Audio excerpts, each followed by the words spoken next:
Eclesiastes, capítulo 9. Refutação à doutrina do inferno de fogo. Esse vídeo é um dos mais importantes já realizados por nós sobre o tormento eterno no inferno de fogo. Será base para os próximos temas aqui do canal, portanto, muita atenção. Após um longo estudo das tentativas dos infernistas de reinterpretar Eclesiastes capítulo 9, mostraremos aqui que elas não passam de truques ilusionistas. Pois é, quando até os mortos precisam de um mágico para movimentar o Seol. 1. O truque mágico. Imagine um ilusionista em ação. Enquanto ele faz malabarismos com a mão direita, distraindo você com brilhantes moedas e lenços coloridos, a esquerda está ocupada escondendo o truque verdadeiro. Agora, troque o ilusionista por um defensor ferrenho da ideia de que os mortos no Seol estão em um frenesi de atividades, planejando, filosofando ou, quem sabe, tocando guitarra. Bem, é exatamente isso que acontece quando tentam reinterpretar Eclesiastes 9:10, o que torna este texto um prato cheio para desmontarmos essas mágicas argumentativas e refutar de vez essa doutrina pagã. Eles tentam te distrair com detalhes irrelevantes. Seol, hebraico, Hades, grego, e inferno, latim, referem-se ao mesmo termo. 2. Argumentação falaciosa, debaixo do sol. Claro, o argumento dos infernistas para explicar Eclesiastes 9 gira em torno da expressão debaixo do sol, amplamente usada no livro. Eles afirmam que o autor está limitando suas observações à esfera terrena, dizendo que o verso "não há trabalho, nem planejamento, nem conhecimento, nem sabedoria no Seol" se refere apenas ao que acontece debaixo do sol, ou seja, na vida. Em outras palavras, para eles, o autor está apenas falando poeticamente sobre as limitações da existência humana, sem qualquer implicação literal sobre a condição dos mortos. A intenção? Reintroduzir a ideia de um Seol movimentado, consciente e, claro, pronto para sustentar o sádico tormento eterno ou qualquer outra invenção conveniente.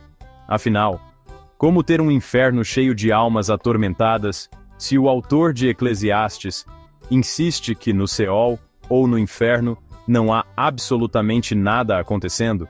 Para defender sua narrativa, eles precisam transformar o Seol de um estado de inatividade, como descrito claramente no vídeo, em um parque temático metafísico. 3. A interpretação honesta do capítulo. Agora, vamos ao truque desmascarado. Leia Eclesiastes 9:10 com atenção. Tudo o que a tua mão encontrar para fazer, faze-o com todas as tuas forças, pois no Seol, para onde vais, não há trabalho, nem planejamento, nem conhecimento, nem sabedoria.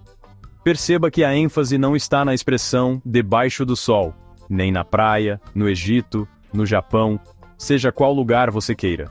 O fato é que no Seol não há atividade.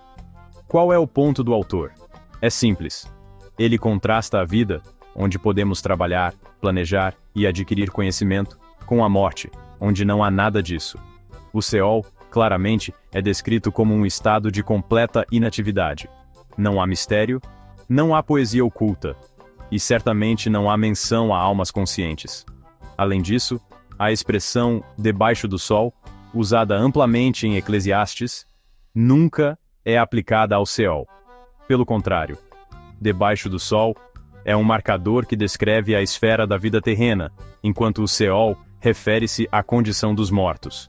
Tentar misturar essas duas categorias é como dizer que uma melancia e uma cadeira são a mesma coisa só porque ambas podem estar debaixo do sol. 4. O arsenal de falácias do ilusionista. Para entender o nível da ginástica mental envolvida, vamos catalogar as falácias cometidas por quem tenta reinterpretar Eclesiastes 9:10. A primeira é a mais evidente. Falácia de desvio de foco, red herring. O foco deveria ser a frase no Seol, não há trabalho, nem planejamento, nem conhecimento, nem sabedoria. Mas eles desviam a atenção para debaixo do sol, como se isso anulasse o que foi dito. Falácia do espantalho. Eles criam um espantalho ao sugerir que quem lê o texto literalmente está ignorando a linguagem poética de Eclesiastes. No entanto, a linguagem poética aqui não contradiz a mensagem clara. No Seol, não há atividade. Falácia de equívoco semântico. A confusão proposital entre debaixo do sol, vida terrena, e o Seol, morte, é um truque clássico. O autor de Eclesiastes nunca usa debaixo do sol como sinônimo de Seol. Uma coisa é uma coisa, outra coisa é outra coisa, já dizia um famoso filósofo. Falácia da pressuposição. Eles já partem do pressuposto de que a alma é imortal e consciente após a morte. Assim, reinterpretam o texto para se alinhar à ideia pré-concebida, ao invés de deixar o texto falar por si. Falácia da ambiguidade. Equívoco. O Seol é claramente um termo que se refere ao estado ou lugar dos mortos, e sua interpretação precisa ser feita dentro desse contexto. Mudar o significado de Seol para algo mais genérico como tudo o que acontece debaixo do sol é um exemplo da falácia do equívoco, onde uma palavra com um significado específico é usada de forma ambígua, mudando seu sentido no contexto. Falácia da generalização apressada. Algumas interpretações podem partir da ideia de que, como debaixo do sol tem uma conotação metafórica no livro de Eclesiastes, todo texto que mencione a morte ou o Seol deve ser lido de maneira similar, ou seja, como uma reflexão poética e não literal. Porém, o termo Seol possui um significado peculiar específico, claramente caracterizado como um lugar de inatividade. 5. Argumentos adicionais para expor o truque ilusionista. Agora que o mágico foi desmascarado, vamos reforçar a realidade com mais alguns pontos. O contexto mais amplo de Eclesiastes. O livro inteiro é uma reflexão sobre a brevidade e a transitoriedade da vida. Por isso, a mensagem de 9 e 10 é clara. Aproveite a vida enquanto pode, porque na morte não há mais nada. A insistência de que o autor está falando poeticamente não muda o ponto principal: a consistência bíblica sobre o Seol. Outras passagens reforçam a ideia de que o Seol é um estado de silêncio e inatividade. Na morte não há lembrança de ti. No Seol, quem te louvará? Salmo 6:5. Os mortos não louvam ao Senhor, nem os que descem ao silêncio. Salmo 115:17. Esses textos são consistentes com Eclesiastes 9 e reforçam que a morte é um estado de inconsciência. A lógica da morte como descanso. Se a morte fosse um estado consciente, onde almas trabalham ou sofrem, o contraste entre vida e morte seria incoerente. Por que o autor enfatizaria que devemos fazer tudo com força enquanto estamos vivos, se os mortos ainda estivessem ocupados planejando, filosofando ou se vingando? A falha teológica do tormento eterno. A ideia de que o Seol é um lugar ativo é a base para sustentar o mito do inferno eterno.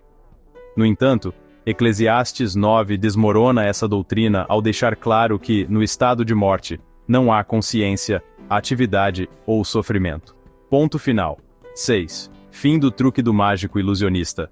Tentar reinterpretar Eclesiastes 9:10 para justificar a ideia de almas conscientes ou tormento eterno é como tentar fazer um coelho sair de uma cartola vazia. No final, é só truque. O texto é claro, direto e simples, mas os defensores dessas ideias precisam de uma cortina de fumaça para esconder as falácias. Se você quer entender o que realmente acontece com os mortos, esqueça os ilusionistas teológicos e confie no que a Bíblia diz de maneira honesta. A morte é um estado de inatividade. No Seol, não há trabalho, não há sabedoria e certamente não há sofrimento eterno. O truque foi exposto, e o mágico, bem, ele perdeu sua cartola.